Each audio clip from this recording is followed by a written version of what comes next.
Israël, Palestine, la paix a-t-elle encore un avenir? Vous allez découvrir dans ce grand angle le reportage long format tourné par l'une de nos équipes qui a rencontré des militants pour la paix, des colons ou encore des soldats. 26 minutes pour aller au-delà de l'actualité et de la tragédie qui endeuille le Proche-Orient depuis plus d'un an maintenant.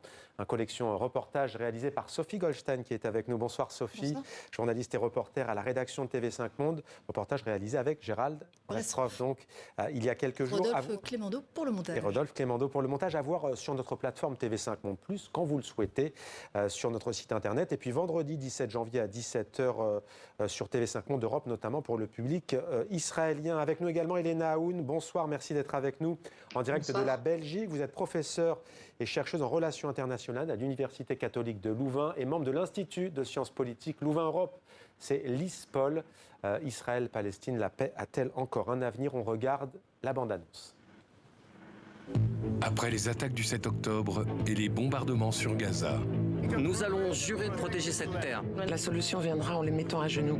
J'espère vraiment que Trump permettra à Israël de gagner cette guerre. personne ne semble croire au dialogue. La maison a été détruite. Il n'y a plus de maison. Mais certains continuent d'espérer. Les radicaux et les racistes des deux côtés, il faut s'en débarrasser.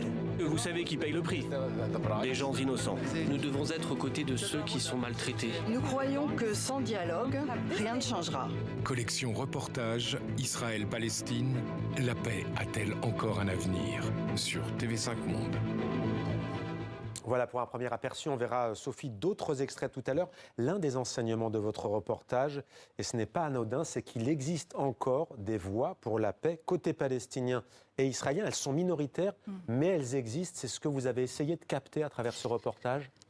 Donc l'idée, c'était quand même de faire parler les gens qui subissent ce qui se passe depuis le 7 octobre 2023.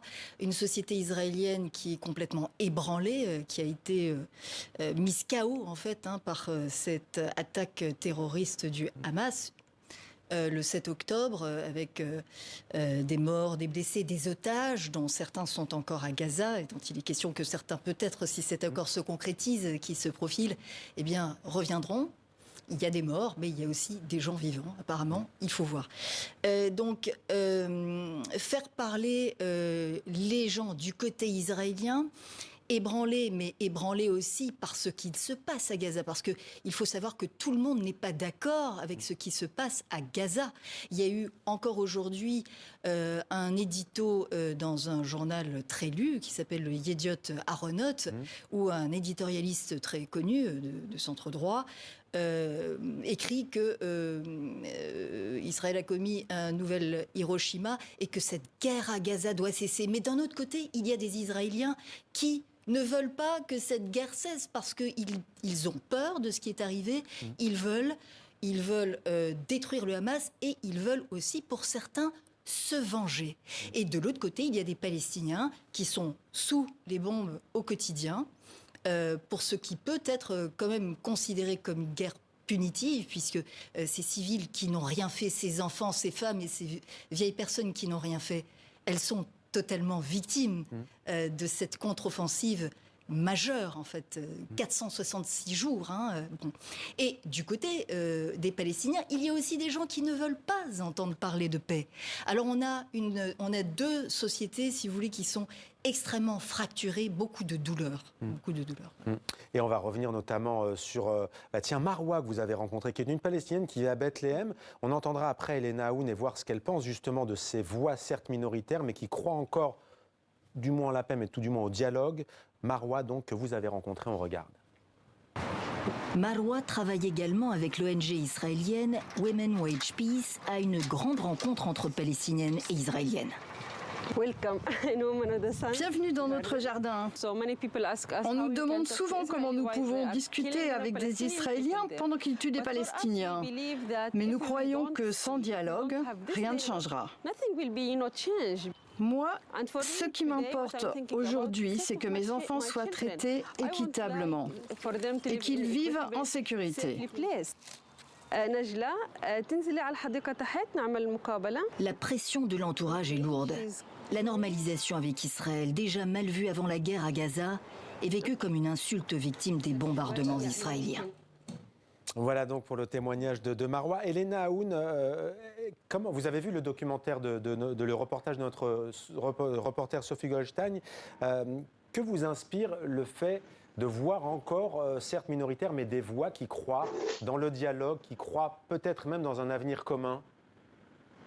Alors peut-être je commencerai par remercier précisément Madame Goldstein d'aller à la rencontre de ces voix, de ces personnes, et je pense qu'elle a déjà voilà, très finement montré l'étendue du fractionnement et des souffrances qui parcourent ces deux sociétés. Je voudrais peut-être, de manière peut-être un peu voilà, provocante, rappeler quand même que nous n'avons pas en face de nous deux sociétés qui sont sur un véritable pied d'égalité. Nous avons quand même une puissance qui occupe et une société qui est occupée, avec un rapport de force abyssalement disproportionné en faveur des Israéliens, même si l'immense majorité de la société israélienne, n'étant pas au contact des Palestiniens, ne voit pas en fait et l'occupation et son cortège de méfaits. Dans ce contexte-là, c'est vraiment miraculeux que de part et d'autre, on ait encore des personnes qui croient à la paix, mais ce serait donc d'un point de vue analytique, on ne fait pas la paix avec une poignée de personnes ici et là. Il faut regarder les tendances structurelles et se poser la question de comment on peut structurellement faire en sorte de renforcer ces voix ultra-minoritaires. Et on va voir avec vous tout à l'heure qu'un interlocuteur, un ancien combattant palestinien a dit à Sophie Goldstein qu'il était pour un seul État. On va en parler. Sophie, je me tourne vers vous parce qu'on va le voir à l'image. Vous avez beaucoup insisté, on en a parlé avant de préparer votre venue. Il y a une séquence où l'on voit un juif orthodoxe qui aide des Palestiniens à récolter les olives à Hébron. Il y a un militant pour la paix qui a été enseignant, qui apprenait la religion à des soldats qui arrivaient dans l'armée israélienne et qui vous dit... assurer la protection de 700 colons au milieu de 230 000 Palestiniens, ça a un coût. Et il y a ce juif orthodoxe, on voit l'image, qui ramasse ses olives. Je trouve qu'il y a un côté, pardon de dire, mais pédagogique pour le grand public, pour un peu... certes, c'est minoritaire, mais... quelque part, pour le public, c'est important de voir ces images. C'était une grande surprise. J'avoue que je n'avais jamais rencontré de juifs ultra-orthodoxes. Ils se laissent pas approcher comme ça. Quand on se balade dans la rue en Israël, vous n'avez pas un juif orthodoxe qui vient vous serrer la main. D'ailleurs, il m'a jamais serré la main. Mais donc, il était là. Et je me suis dit, mais pourquoi est-il là? Et je lui ai demandé pourquoi il était là. Il m'a expliqué que, eh bien, d'un point de vue éthique et moral, il n'était pas du tout d'accord avec ce qui se passait à Gaza. Alors, il est ultra minoritaire. Il faut savoir que les juifs orthodoxes, ultra-orthodoxes, ne reconnaissent pas l'État d'Israël, mais il est contre l'occupation aussi, il me l'a dit. Et voilà, et donc il était là, et il était là pour aider cette dame palestinienne accueillir les olives de ces oliviers. Et il y a cette séquence qui... Et on vous invite à voir la suite avec des soldats israéliens qui vont arriver. S'en suivra un échange, y compris avec vous. Alors, vous parlez donc de cette séquence avec ce juif orthodoxe, mais il y a aussi un couple que vous avez rencontré dans une colonie au nord de Jérusalem. Vous abordez la question de ce qu'on appelle le sionisme religieux cette fois-ci. J'aimerais qu'on regarde cet extrait et on en parle juste après. Les colons se sentent pousser des ailes en Israël. L'un des leurs est ministre des Finances et Trump, tout juste réélu aux États-Unis, a nommé un ambassadeur favorable à l'annexion de la Cisjordanie. Une surprise quasi divine. Là-bas, c'est Tel Aviv. Et d'ici, on pouvait voir l'interception des roquettes tirées depuis Gaza. J'espère vraiment que Trump permettra à Israël de gagner cette guerre. Parce que, par exemple, quand vous amenez à vos ennemis de l'aide humanitaire, pourquoi est-ce qu'ils libéreraient les otages? Pourquoi est-ce qu'ils se rendraient? Mais Sinwar est mort. Est-ce que le job est terminé à Gaza? Sinwar est mort. Mais ils détiennent toujours les otages. La mission n'est pas terminée. Tous ceux qui étaient impliqués le 7 octobre vont payer. Ils vont regretter de l'avoir même pensé. Qui est l'ennemi à Gaza? Tout le monde. Je suis désolée. Presque tout le monde. Non, disons tous ceux qui veulent nous tuer. Mais pas les enfants. Non, les enfants ne veulent pas nous tuer. Pas encore. Et donc je serai très heureuse de les laisser partir pour un autre pays. Non, On dirait que vous n'êtes pas d'accord. Voilà, Israël-Palestine, la paix a-t-elle encore un avenir à voir quand vous le souhaitez sur TV5 Monde Plus? Sophie Goldstein est avec nous, restez avec nous. On va aborder maintenant l'actualité brûlante du jour avec là aussi, si l'on peut dire, une lueur d'espoir. Un accord serait imminent, mais prudence, puisque Anthony Blinken dit ce soir, et c'est comme un air de déjà-vu, que la balle est dans le camp du Hamas. Elena Haoun, vous suivez, on imagine ce qui se passe aujourd'hui. Le Qatar, pays médiateur, affirme que tous les obstacles seraient quasiment levés pour régler les derniers détails. Que pouvez-vous nous dire ce soir de cet accord ? Écoutez, pas grand-chose. On a tous l'œil rivé à ce qui nous parvient en termes de nouvelles. C'est vrai que la dernière déclaration de Monsieur Blinken vient jeter un petit nuage noir, alors qu'il y a tendanciellement plutôt de l'espoir de voir cette fois vraiment un aboutissement de cet accord-là. On a l'impression que les planètes sont en train progressivement de s'aligner, notamment sous la pression de M. Trump.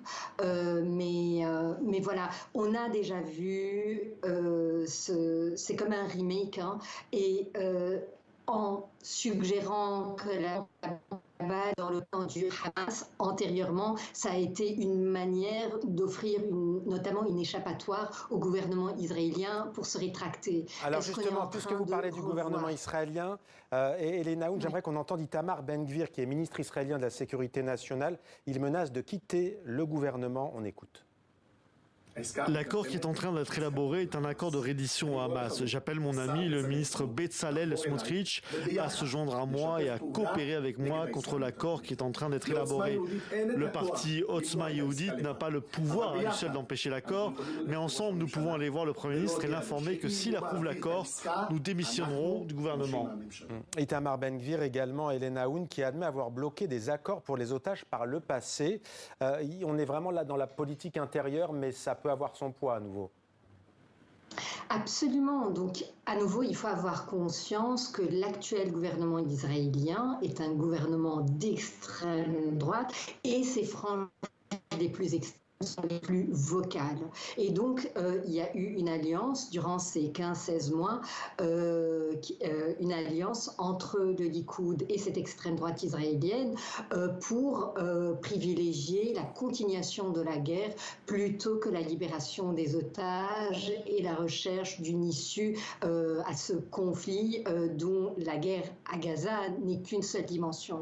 Donc, est-ce qu'ils seront en mesure de gripper encore une fois la dynamique? La question reste posée. Les indicateurs semblent être relativement positifs, mais encore une fois, je pense le principal développement, c'est vraiment l'inconnu que représente le retour au pouvoir de Donald Trump. Ouais, comme c'est quelqu'un qui est assez incertain et sanguin, je pense qu'il fait peur à plus d'un, y compris au sein d'Israël. Et Elena Haoun, dans le reportage de Sophie Goldstein, alors je ne vais pas tout divulgacher, mais tout de même, il y a une autre séquence forte dont j'aimerais parler avec vous pour terminer cet entretien. C'est un ancien combattant palestinien qui s'est reconverti dans l'agriculture et à un moment donné, il dit « il faut un seul État dans lequel tout le monde aurait les mêmes droits ». Sophie lui demande comment s'appellerait cet État. Il lui répond « appelez-le comme vous voulez, appelez-le l'État du chou » parce qu'il produit du chou là-bas sur ces terres. L'État palestinien avec un État israélien à côté, c'est terminé selon vous ? Écoutez, il faudra voir ce vers quoi on va s'orienter. Le discours de la communauté internationale reste fortement articulé autour d'une solution à deux États.